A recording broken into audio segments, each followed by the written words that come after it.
j'ai connu un DPG de la Vendée qui disait que le bon berger, c'est celui qui tond les boutons sans les écorcher. Je ne suis pas certain que tous ces services aient entendu. Alors notre association, le siège est situé sur La Roche-sur-Yon. Nous sommes 120 salariés, dont 110 aides à domicile.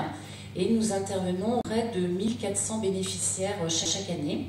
Chaque année, nous investissons à peu près 150 000 euros d'achat, c'est-à-dire que nous payons au fisc déjà à peu près 22 000 à 23 000 euros de TVA, puisque nous vendons à 5% et que nous achetons à 19,6.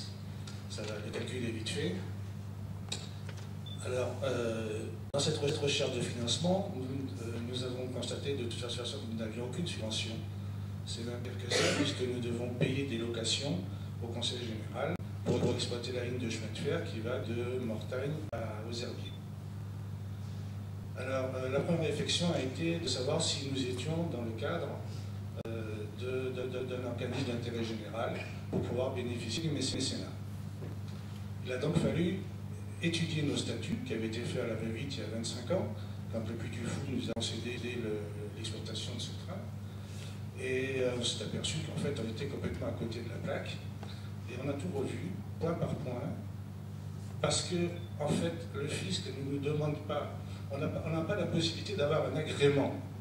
Cet agrément, à part pour les associations sportives, n'est pas décerné par une institution quelconque. C'est nous qui devons faire la preuve qu'on est effectivement dans le cadre de la loi.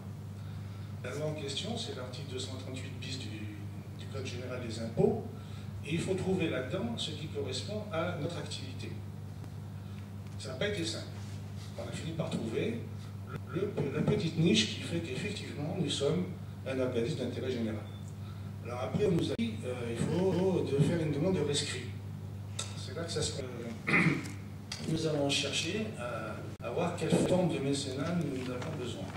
Le mécénat purement financier est assez compliqué à mettre en place, bien que ce soit le plus simple pour une entreprise. Elle vous donne, elle n'a pas le temps de s'occuper de ce genre de choses. Et puis les bénévoles, c'est ce que c'est un bénévole, il n'est pas non plus doit être fait par des spécialistes agréés, nous on n'en a pas. Donc voilà, c'est dans ce genre de domaine que nous avons besoin d'apport en compétences. C'est pas la peine d'aller chercher plus loin. À l'unanimité, l'adoption de statut, on y a renoncé. Bénévole qui déclare les kilomètres, qui est un mécène, si vous remboursez... Pourquoi pas fiscaliser un festival? On achète la TVA peut-être, mais on récupère de la TVA. Voilà. D'où le terme stratégie. Bien sûr, ça se budgétise avant, mais c'est pas forcément, c'est ce qu'on a voulu dans cette conférence.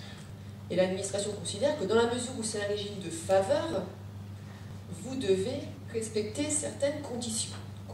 On n'a jamais rien sans rien. Et donc, pour avoir un dispositif différent des sociétés commerciales, il faut pouvoir expliquer pourquoi. C'est pour ça qu'elle a posé des critères, des conditions pour bénéficier d'un régime fiscal de faveur. C'est les conditions qu'on évoquera tout à l'heure, avec les règles notamment des 4 pays.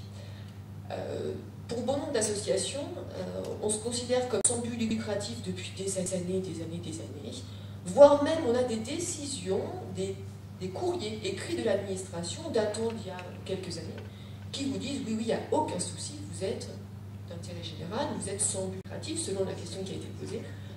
Et donc on se pense finalement en sécurité, et on pense que notre régime ne pourra pas être mis en cause parce que l'administration s'est déjà prononcée et qu'on est couvert.